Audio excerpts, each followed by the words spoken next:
बिस्मिल्लाहिर्रहमानिर्रहीम।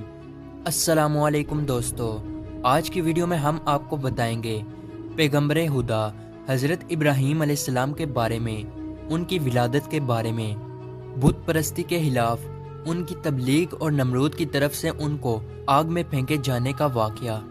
इस वीडियो को आखिर तक ज़रूर देखिएगा। नमरूद मुल्क बाबुल का बादशाह था। बाबुल के मौजूदा नाम इराक है।